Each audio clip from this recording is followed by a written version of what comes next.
Pessoal, vamos falar sobre a situação na linha de frente, o que teve de mudança aí nas últimas 24 horas. Vamos falar sobre o desespero dos russos, o pessoal ali em Zaporizhia, Kherson, Luhansk, Donetsk.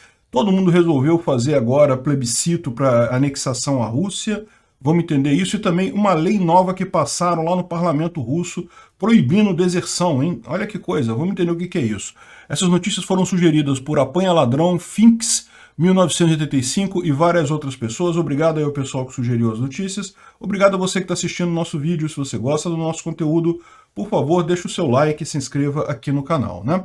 Vamos começar dando uma olhada aqui na situação da linha de frente. O que a gente teve de diferente de ontem para hoje foi justamente a confirmação de Bilororivka controlada pelos ucranianos. Lembra, a gente já falou ontem que já tinha um monte de evidência de que Bilororivka estava na mão dos ucranianos, que eles já estavam lutando em Lysychansk, na verdade. Então, o pessoal já sabia disso daí. E aqui nesse mapa, nesse outro mapa aqui, já estava um pouco mais claro isso, né, que a cidade de Bilororivka está na mão dos ucranianos, e aqui você tem a parte que ainda está em batalha, né? Segundo a gente tem informação, isso já está em Lysychansk, tá? Já estão batalhando aqui em Lysychansk. Enfim, além disso, tivemos a confirmação também de Yarova. Yarova, bandeirinha ucraniana em cima dela, então está confirmada a liberação dessa cidadezinha aqui. Essa cidadezinha aqui, em tese, ela pode não parecer muito importante, mas é. A gente vai ver mais adiante, porque isso faz com que Lima seja atacado por duas frentes, na verdade. Inclusive, os russos estão reclamando disso. Lima estava sendo atacado a partir daqui, né, obviamente, e agora também a partir daqui. Esse é um outro vetor de ataque. Provavelmente Drobchev já caiu também nas mãos ucranianas, já está sendo atacado Lima nesse sentido aqui, né? E aqui é o vídeo lá de Bilororivka, né, dos soldados chegando na cidade de Bilororivka. Dá para ver eles andando na cidade, então é sinal realmente que eles já estão controlando ali a região, né? Aqui tem é bacana o pessoal fazendo isso, né? Eles fazem a verificação independente do vídeo para mostrar que realmente é o lugar, e tá aqui, eles já estão bem no centro de Bilororivka mesmo, mostrando a situação toda, né? Aqui Yarova, eles fizeram a mesma coisa, e Bilororivka.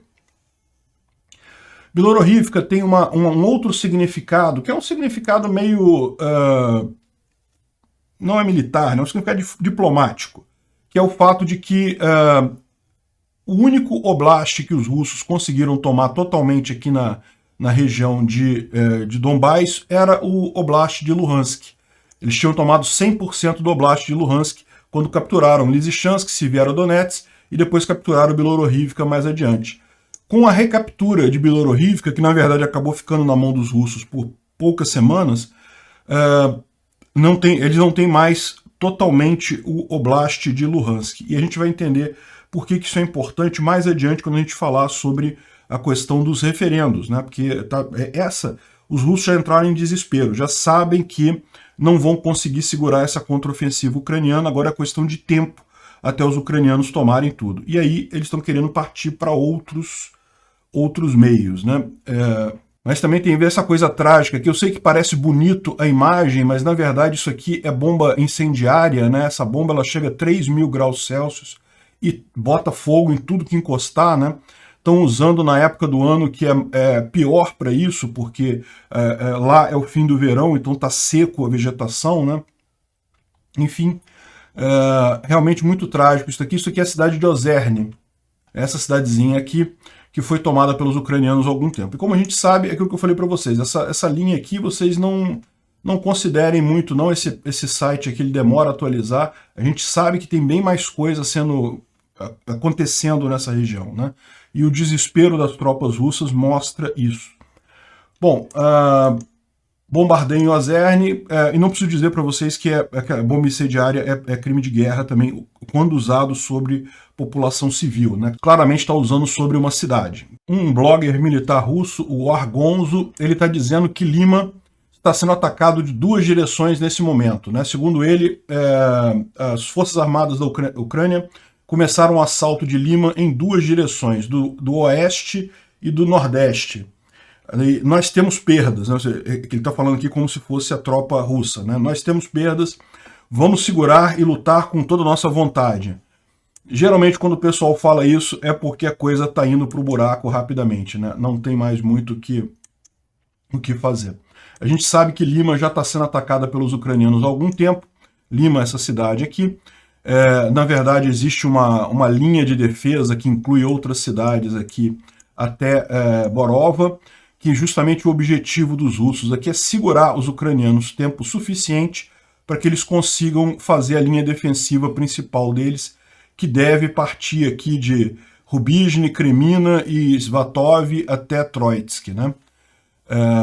Vamos ver, a gente já sabe que os ucranianos já avançaram aqui, né? Já estão do lado de cá do Oskil, sabe que já tem avanço em outros lugares por aqui, a gente não tem a informação exata ainda, mas sabe que já tem outros avanços, e eles conseguindo romper aqui em Lima também. É aquele negócio, é muito pouco tempo, se acontecer isso hoje ou amanhã, ou essa semana ainda, é muito pouco tempo para os russos terem construído uma nova linha de defesa significativa nessa região.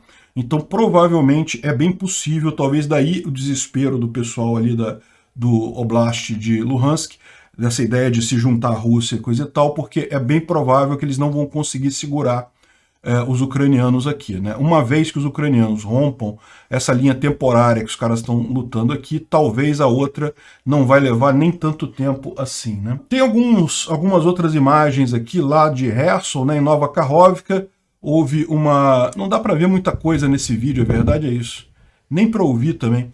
Mas tá aqui, ó, dá para ver uma nuvenzinha aqui, uma explosãozinha aqui, que é justamente, segundo diz o War Monitor, uma acumulação de tropas russas lá em Nova Kakhovka. A situação lá em Kherson, como a gente falou, continua basicamente a mesma coisa. Os ucranianos continuam avançando bem devagar, mas a expectativa é que os russos ali já estejam se preparando para uma retirada. Eles sabem que não conseguem manter aquela margem direita do Dnipro, né? Aqui é uma outra explosão em Melitopol. Na verdade, houve duas grandes explosões em Melitopol, apenas essa a gente tem imagem. Teve também um grande incêndio em Donetsk, cidade de combustível, no lugar em que o exército russo guarda combustível, tá vendo? Tem algumas imagens aqui desse incêndio, e tem uma imagem aqui mais próxima, aqui, um vídeo mais próximo de alguém que passou ali por perto e conseguiu filmar. É um depósito de, olha só, depósito de munição, e não, teve um depósito de munição nessa área destruído há pouco tempo, e dessa vez eles guardam combustível ali, né? Tanto as tropas russas quanto os exércitos das, entre aspas, repúblicas separatistas. Então tem a visão aqui desse incêndio, desse grande incêndio lá em Donetsk, né? Tem várias coisas interessantes aqui nessa entrevista, nessa live do Alexei Arestovich, né? A gente já falou sobre ele, é um especialista militar lá ucraniano, e ele está falando aqui que Lima está... várias cidades, vários povoados na região de Lima estão já sob o controle das Forças Armadas ucranianas, e Lima em si está em perigo de ser contornada, né? De ser circulada.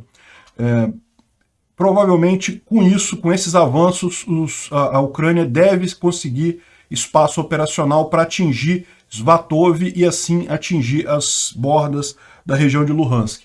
É aquilo que eu falei para vocês, né? Lima sendo liberada, essa linha defensiva temporária que eles fizeram aqui caindo, vai permitir que os ucranianos avancem rapidamente aqui para Svatov, e daí provavelmente eles vão conseguir avançar com muita facilidade, porque... os russos não tiveram tempo de fechar essa defesa de forma correta, né? Muito provavelmente a gente vai ver o resto do Oblast de Luhansk cair nas próximas semanas. Isso fez com que as repúblicas separatistas, entre aspas, né, de Luhansk e Donetsk, resolvessem fazer referendos rápidos. Fazer referendo para juntar-se à Rússia. Por quê? Na visão dessas pessoas, na visão dos líderes militares ali daquele local, essa é a única maneira de se proteger. Por quê? Porque, em tese, se for território russo, uma agressão, uma invasão ucraniana seria uma agressão ao território russo. Isso deixaria os ucranianos mais receosos e coisa e tal, com mais medo, evitariam fazer esse tipo de ataque direto. É nesse tipo de coisa que eles estão se baseando, né?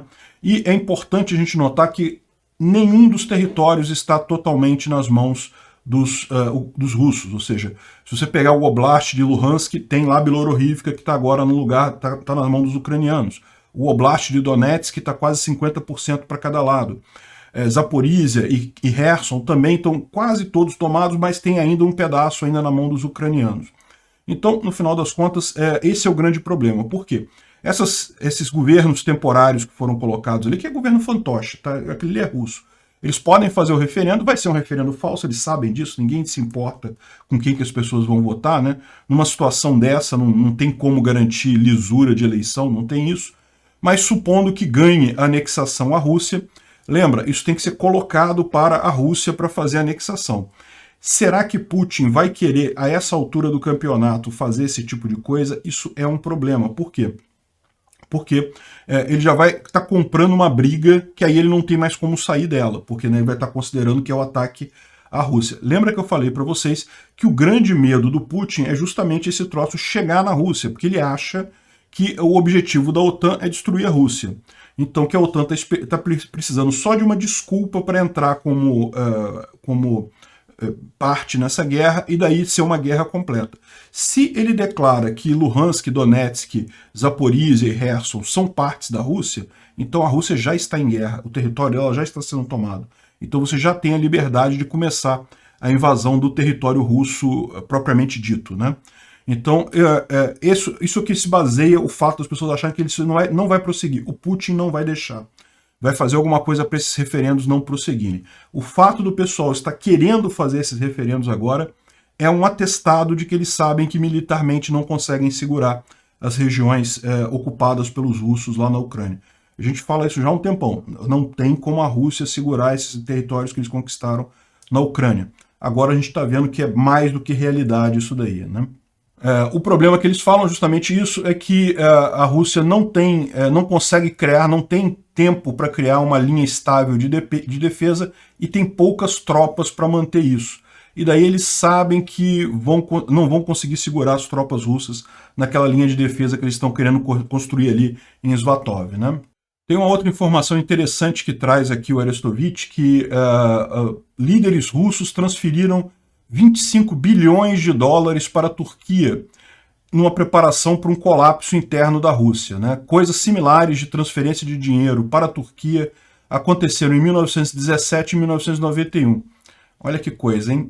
Eu fiz um vídeo sobre o terceiro colapso da Rússia há algum tempo atrás, lá no Visão Libertária. Certamente o clima político lá não está bom. Por quê? O que está acontecendo? O Putin não consegue mobilizar a gente, não consegue fazer as pessoas entrarem no exército dele, e ele sabe que se ele forçar a mobilização, aí que ele vai ter problemas políticos mesmo, porque vai ter muita família, muita gente na Rússia contrária a essa guerra. Aí ele vai perder esse suporte. Então, o grande problema dessa história toda é o pecado original, é o motivo original que é nenhum, que é o motivo para ele invadir a Ucrânia. Não existe nenhum motivo, a Ucrânia nunca agrediu a Rússia, não teve nada desse tipo de coisa. Então essa guerrinha de agressão que ele começou agora, justamente pela falta de um embasamento, de um motivo que faça o povo russo realmente se revoltar contra o ucraniano, eles têm lá as revoltas, a ideia russa de que os ucranianos são inferiores e coisa e tal, as besteiras de propaganda, mas um motivo mesmo, algo que realmente faça as pessoas quererem lutar por aquilo, não existe. E aí ele se vê nessa posição, que vai perder a guerra, e derrota em guerra para líder russo, é só olhar a história, sempre foi algo muito trágico, né? E a gente vê que a coisa está degringolando porque a Alla Pugacheva é uma grande cantora, né? Foi muito popular nos anos 70, hoje em dia ela já está menos popular, mas ainda é uma figura muito conhecida na Rússia, fez um grande discurso contra a guerra, e o Kremlin não fez nada, ignorou. Por quê? É o mesmo problema. Ela é uma pessoa conhecida, uma senhora de idade, coisa e tal. Botá-la na cadeia ia ser uma coisa trágica. Não que os russos não façam besteiras desse tipo, mas você vê como é que eles começam a pisar em ovos com essa questão política da guerra, né? Olha só o que ela falou. Apelo ao Ministério da Justiça da Federação Russa. Eu peço que vocês me alistem nos rankings dos agentes estrangeiros do meu amado país, porque eu, em solidariedade com meu marido, um honesto, decente, uma pessoa honesta, decente e sincera, e um patriota incorruptível da Rússia, que queremos a prosperidade da nossa terra, uma vida pacífica, liberdade de expressão e o fim da morte dos nossos homens por ilusões, por objetivos ilusórios que fazem nosso país um pária internacional e um peso para a vida dos nossos cidadãos. Ou seja, não foi uma manifestação leve, não. Ela realmente criticou muito, né? Enfim, o pessoal aqui do Instituto para o Estudo da Guerra, eles falam aqui sobre a questão dos plebiscitos, uma discussão urgente nos proxies russos, né, que são os governos, entre aspas, paralelos lá, são fantoches russos, tá? A gente não teve eleição, não tem nada. A Rússia coloca os caras lá. Primeiro começou em Luhansk e Donetsk, eles falaram que não, vamos fazer um referendo rápido, fazer um plebiscito rápido. E depois também em Kherson e Zaporizhia falaram também que iam fazer plebiscitos rápidos desse tipo. E aqui eles colocam o argumento que eu coloquei para vocês antes, né? A anexação parcial a essa altura colocaria o Kremlin na estranha posição de demandar que os ucranianos saíssem do território russo, né? Porque agora Luhansk seria território russo, Donetsk, Zaporizhia, Kherson, e não conseguem fazer isso, ou seja, não conseguem fazer esse negócio. E eu sei que tem um pessoal erro cético que fala, não, é só jogar bomba nuclear e coisa e tal. Meu amigo, isso não resolve. Bomba nuclear tem muito pouco efeito do ponto de vista estratégico. Mesmo que joguem bombas nucleares, não vão resolver o problema. Seria mais um passo para a OTAN entrar nessa guerra a favor da Ucrânia. Isso é o grande medo dos russos, né? Então, é muito pouco provável que isso aconteça. De qualquer forma, o desespero dessas autoridades em Luhansk, Donetsk e coisa e tal é tão grande que eles devem fazer esse plebiscito de qualquer forma, né? Outra coisa que ele coloca aqui que é bem interessante é justamente sobre como a contraofensiva ucraniana, o sucesso da contraofensiva ucraniana diminuiu ainda mais a moral, que já estava baixa entre os russos, né? Então eles estão falando aqui que nessa captura de cidades ali na região de Izium, eles pegaram várias cartas de soldados reclamando, pedindo exoneração, e o que eles falaram é o seguinte, as cartas interceptadas mostram um problema de moral muito baixo até nas elites, nas tropas de elite russa, e uma degradação da capacidade convencional da Rússia contra a OTAN, inclusive. Isso é uma outra preocupação dos soldados, né? Esse é o problema. Ninguém mais quer lutar na Ucrânia da Rússia. Enquanto era uma guerra, sempre foi uma guerra injustificada, uma guerra que não tinha motivo.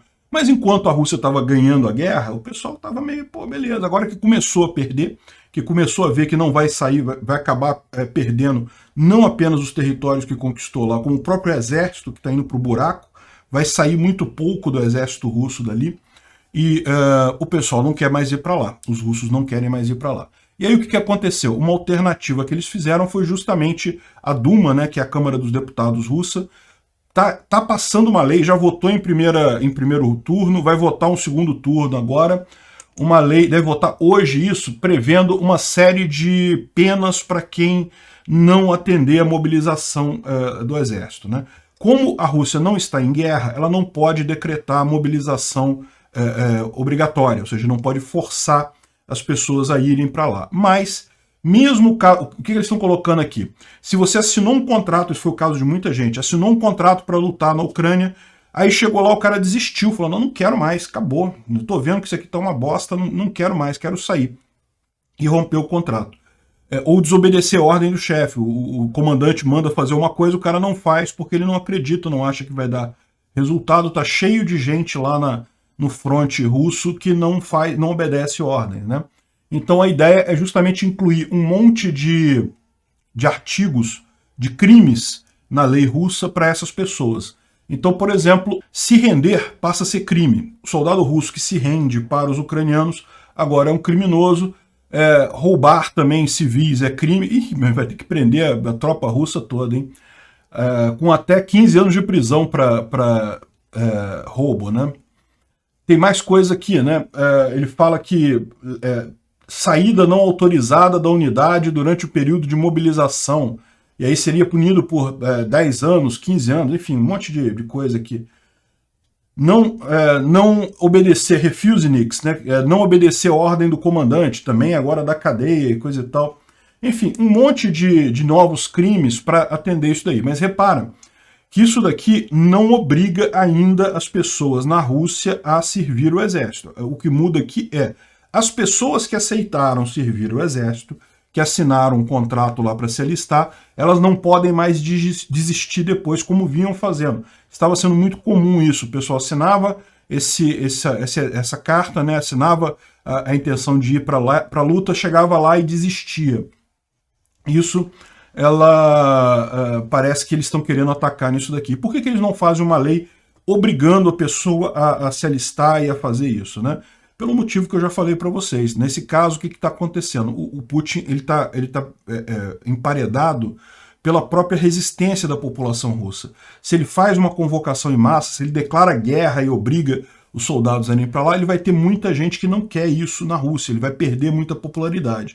Além de aquele outro aspecto, como eu mencionei, que isso dá a possibilidade da OTAN entrar como aliada da Ucrânia, e agora, se é guerra, meu amigo, é guerra aberta. E aí eles podem entrar na Ucrânia e daí entrar na Rússia inteira e atacar todo o território russo. Resolve o problema energético da Europa em 2 semanas. Nunca mais a Europa vai ter problema energético, porque agora vai ter ali a Rússia anexada pela OTAN, né? Enfim, muito provavelmente é por isso que eles não conseguem trazer mais tropas, né? E agora estão tentando estancar as pessoas fugindo de lá. Mas repara, isso é o desespero do desespero, né? Bom, tem aqui uma informação também do Grey Zone, que é aquele blog militar lá do Wagner Group, falando que também acha que esses plebiscitos na região de Luhansk e Donetsk, que isso não vai para frente, e ele bota um outro motivo aqui, além do motivo que eu já falei, que é o fato de que isso deixaria o Kremlin numa situação ruim, né, porque o Kremlin já teria que entrar, se ele reconhecer esse território como russo, ele já estaria invadido pelos ucranianos, e daí ele teria que exigir a saída dos ucranianos sem poder fazer nada, e daí ele teria que declarar guerra, porque tem território russo invadido, né, tem que declarar guerra. E aí você vê o problema todo, você vê que é o que a Rússia não quer fazer de forma alguma, né? Mas ele fala que mais do que isso, que a resistência vai estar até na liderança dessas repúblicas, desse pessoal aí, desses fantoches russos. Por quê? Porque esse pessoal já está começando a fazer a conta do problema que vai ter para eles, né? Veja, quem está falando em fazer esse referendo são as assembleias legislativas desses lugares. O líder em si não se pronunciaram ainda, né? Então, tem até a notícia aqui ó, que o pessoal falou que já está tudo pronto, que o comitê de eleição central já está preparado e coisa e tal, que observadores de países amigos serão convidados, o referendo será feito eletronicamente. Fico até imaginando o que vai ser isso, hein? Vão botar uma página na internet. Não que fizesse diferença se fosse em papel também, porque... Meu amigo, a gente sabe que isso daí é lorota, né? A gente sabe que isso não tem nenhuma lógica. Mas ainda não marcaram a data, né? O que o cara está falando aqui, eles acham que eles vão acabar não fazendo isso, porque deixaria os próprios líderes dessas repúblicas, dessas, entre aspas, repúblicas separatistas, em uma posição ruim. Uma coisa curiosa aqui também em Donetsk, né? Donetsk é uma cidade que já foi capturada pelos russos desde 2014, então já está há muito tempo controlada pelos russos. E embora sempre teve algum movimento de retorno para a Ucrânia, nunca foi muito significativo porque era suprimido em tese pelo exército, entre aspas, né, pelo país lá, DNR e coisa e tal, mas na prática a gente sabe que era tudo russo, os russos que reprimiam a população. Mas agora, olha só, está crescendo muito o número de cartazes do pessoal em Donetsk pedindo o retorno de Donetsk para a Ucrânia, querendo entrar para a Ucrânia.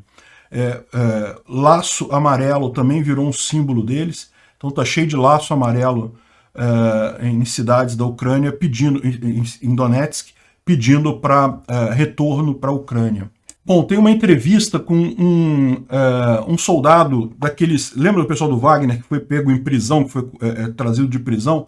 Tem uma entrevista interessante com um deles aqui, falando como é que é a situação na prática, né? E aí ele está dizendo que eles conseguiram pegar uma porcentagem significativa, ao contrário do que a gente tinha ideia, de que poucos presidiários aceitaram esse tipo de coisa. No caso do Grupo Wagner, até 96% de alguns presídios aceitaram a proposta do Wagner. Então eles estão falando em 9 mil presidiários que estão sendo colocados na frente de batalha, né?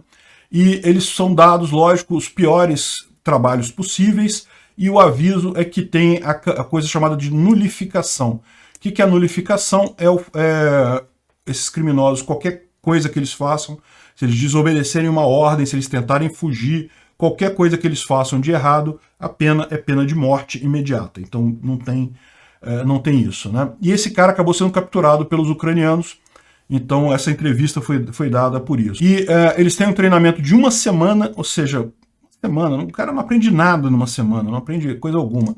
E acabam não tendo acesso a armas e nas condições são as piores possíveis para eles. É aquilo que a gente imaginava mesmo, né? Bucha de canhão, vai ser usado para morrer na linha de frente. E a única informação que a gente tem aqui, que é uma coisa que evita alguns problemas, tipicamente nesses casos são unidades só de prisioneiros.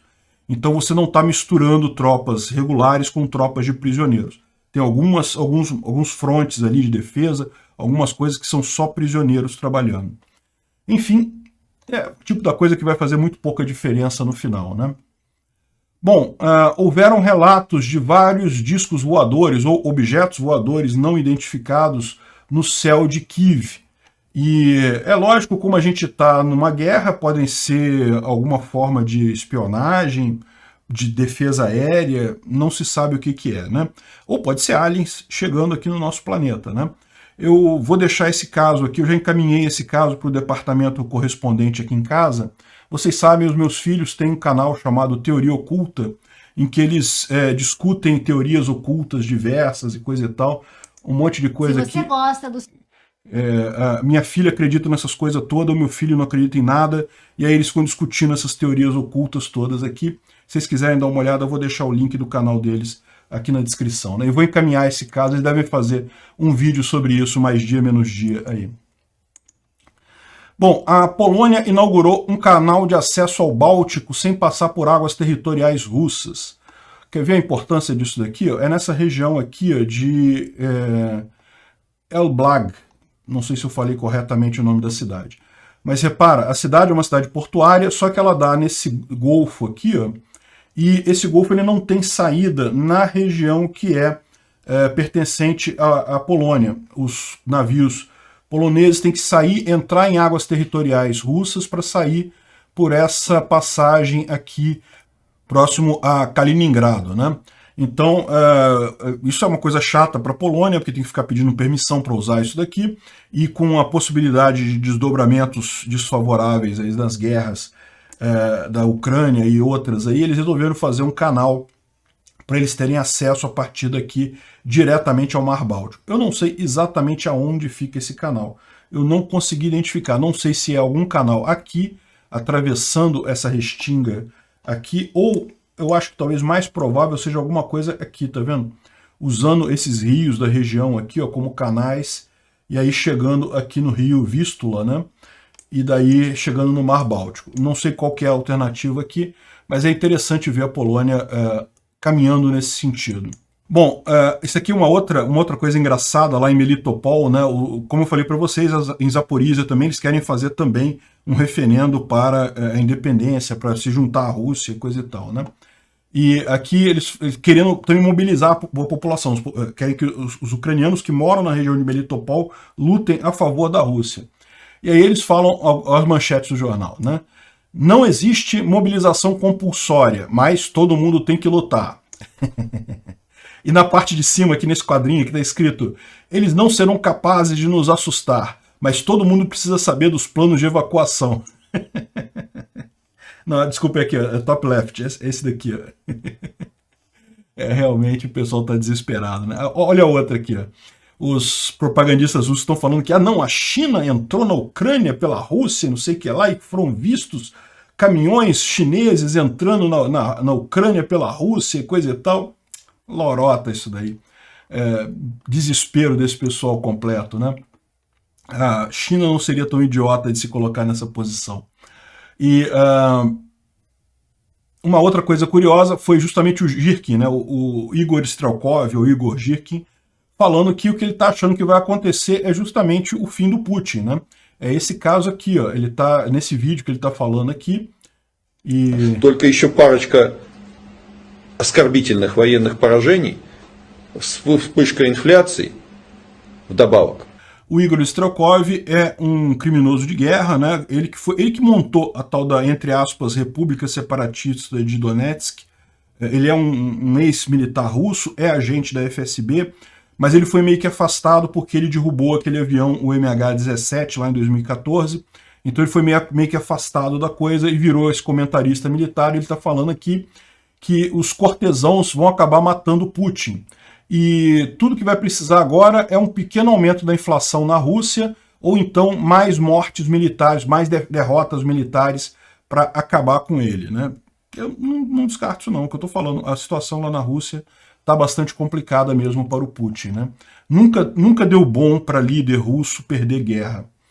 E a comunidade europeia deu uma boa notícia para a Ucrânia, aprovou um financiamento de 5 bilhões de euros de ajuda financeira mesmo.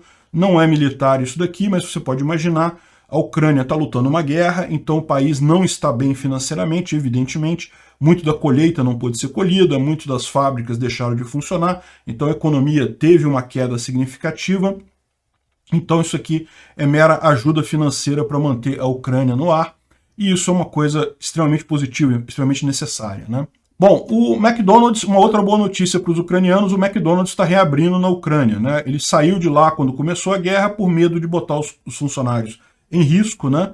Então não foi por retaliação como na Rússia eles saíram porque discordavam da política na Rússia, né? Dessa invasão toda. Na Ucrânia não, eles saíram para não colocar os empregados em risco, mas estão voltando agora, estão reabrindo as lojas. Parece que num primeiro momento vai ser apenas abrir para entrega, delivery, mas que num próximo passo eles vão começar a atender novamente em lojas normais lá na Ucrânia, né? Bom, um problema que a Ucrânia tem, que é significativo lá nesse momento, é vidro. Está faltando vidro na Ucrânia. Dá para imaginar por quê, né? A Rússia vive bombardeando. Mesmo que a bomba não caia no seu prédio, não destrua o seu prédio, uma bomba dessas acaba quebrando vidraças, quebrando vidro. E você pode achar que vidro é uma besteirinha e coisa e tal, mas olha só, no inverno isso vai fazer diferença. Então isso é um problema que o pessoal tá colocando, que é urgente mandar vidro para a Ucrânia porque eles estão com deficiência. O preço do vidro lá já subiu e eles precisam consertar o máximo possível antes do inverno, né? O inverno realmente é algo complicado lá naquela região. Bom, o Brasil vai... olha só, isso aqui é típica manchete de jornalista brasileiro querendo espizinhar Bolsonaro, né? Brasil terá reunião com Rússia e ignora Ucrânia na Assembleia Geral da ONU. Não foi isso, nada disso que aconteceu. O que aconteceu é que a comitiva brasileira chegou lá na ONU, o Bolsonaro vai falar daqui a pouquinho, infelizmente não vai dar tempo de eu esperar o Bolsonaro falar para fazer esse vídeo, então esse vídeo vai sem a fala dele. A gente vai falar no vídeo de amanhã sobre o que eventualmente que ele falou, né? Mas o que aconteceu? O embaixador brasileiro pediu uma reunião com o Lavrov.